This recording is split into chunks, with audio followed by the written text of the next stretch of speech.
What's up guys, Phantom here, back with episode 27 of my F1 2019 career mode, as we are going to the Circuit de Barcelona Catalunya for the Spanish Grand Prix for round 5 of season 2. You join us today at the Circuit de Barcelona Catalunya for what's bound to be a really hectic qualifying as the teams compete to set the best lap times.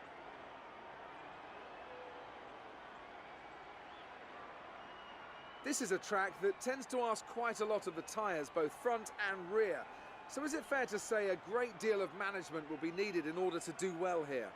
Tyre wear is always something you have to consider to a certain degree. Finding a good car balance that suits the circuit will help prolong the life of the tyre, but it's true that some circuits, such as this one, are more challenging than others.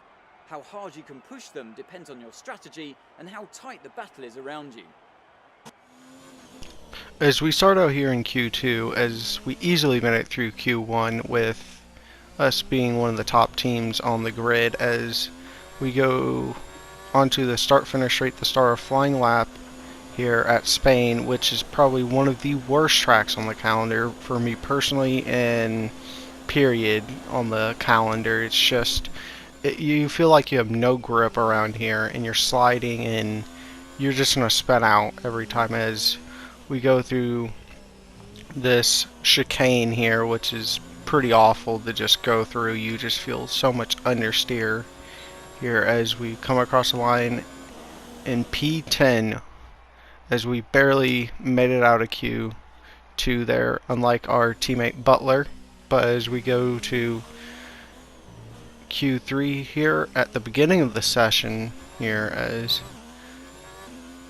we come onto the start finish straight here, as we start our flying lap, as we go down this straight. This straight's long enough, but it's just that last sector makes overtaking here pretty hard in general, as we almost lose it there on that curb as we cut to the end of the lap here, as we bunny hop that last curb there, as our teammate is gone fastest, as we come across the line faster than him, which sets us on provisional pole. But as we come here at the end of the session, we're in P3 to start our last final lap, as we come down here, as we are actually not going to improve, and so we will be starting all the way down in P9 with Norris only one behind us, as our teammate Butler will start in P2, as Valtteri Bottas is on pole position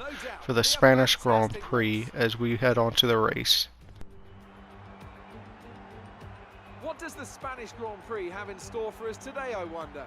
I hope we see some tight wheel-to-wheel action down the main straight, circa Mansell and Senna way back in '91, or maybe we'll have a more strategic race here on a track where overtaking can be difficult.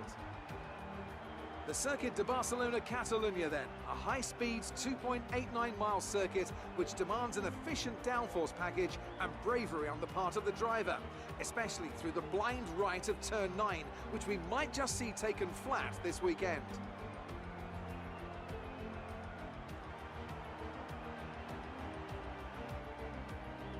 And it's an absolute pleasure to be joined once again by Anthony Davidson. Let's begin by talking about Antonio Giovinazzi. As ever, the threat of unreliability is never far away, and indeed they'll be starting out of position today due to a power unit component change. So it's going to be a difficult task to move forward from there. But on the bright side, at least those fresh components can help them maintain the power they need to come through the pack. I expect to see them take a more aggressive approach today to make up for the compromised start. Let's run you through the driver grid order for today's exciting race. Valtteri Bottas lines up on pole position, edging out Devon Butler, who'll start from P2. Looking down the rest of the grid, we have Vettel, Hamilton, Carlos Sainz, and Verstappen, Weber, Leclerc, a Haas, and Lando Norris. Raikkonen, Ricciardo, Alexander Albon, and Stroll, Perez, Russell, Nico Hülkenberg, and Robert Kubica. Giovinazzi, they've taken a grid penalty, and Daniel Kvyat completes the grid. And with preparations almost complete, let's head down to the track.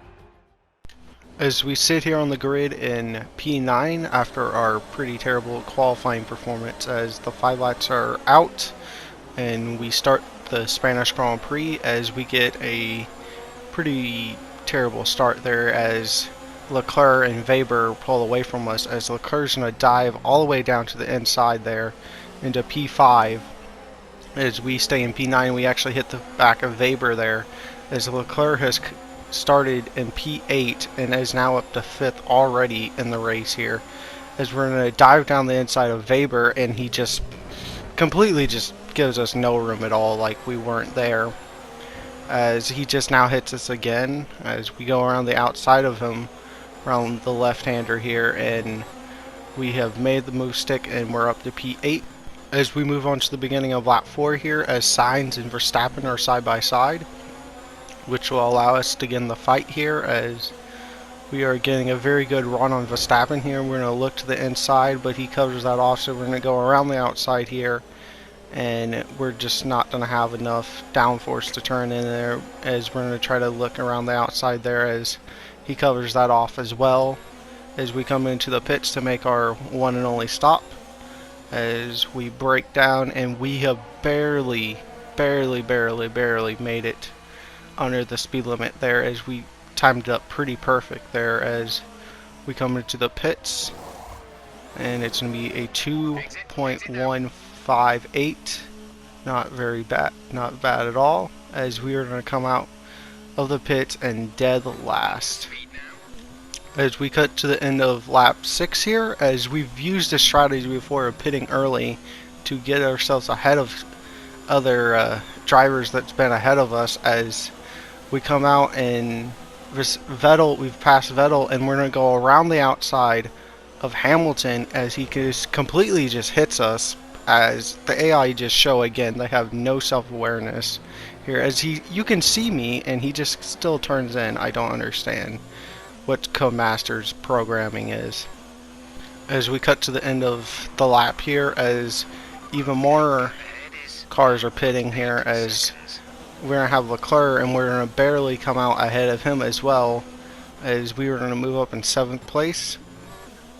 As we come to the end of lap 8, almost every single car besides Bottas, who started on the grid on pole position, actually went for the mediums to start off the race there, as he, I imagine, in Q2 qualified on him, as he will have fresh softs here for the back end of the race, but they will start going off at the very end, as on lap 12 here, Lance Stroll is out of the race. As we look on the replay here, as Ricardo passes him around the outside here, as it looks like it's a mechanical failure for the Racing Point, as he was in 12th position when this happened, so no points to be lost there.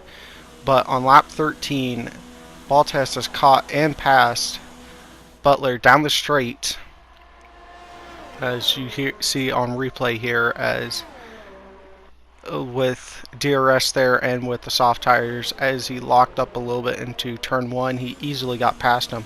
But on the last lap of the race, Bottas's tires have gone 6 laps, and so his tires are pretty worn out, and Butler has been able to keep him in sight with DRS, enabling him, as for about half a lap here they're going to go side by side, as you see me in the back there, pretty far back there, as they just go side by side the whole entire way here, as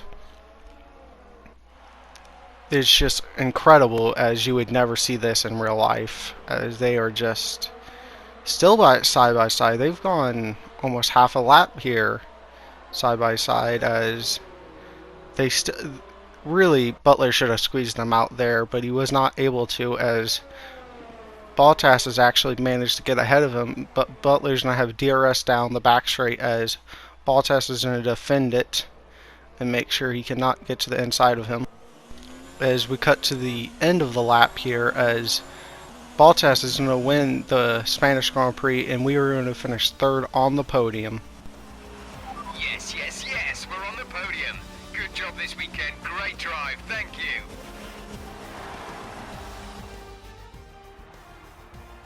The Mercedes team pulled out a fantastic performance today. They should be proud. Anthony Davidson, what helped them deliver this result, do you think? Well, time management probably played quite a large role in the outcome of this one. As ever, it's not just about speed, it's all about maintaining that speed consistently over a stint, over a race distance. So being able to keep up the lap times while still being smooth on the controls and gentle on the tyres, that's really where the race was won today. Mercedes are on top form once again after an excellent race weekend. It's great to see them up on that podium once again.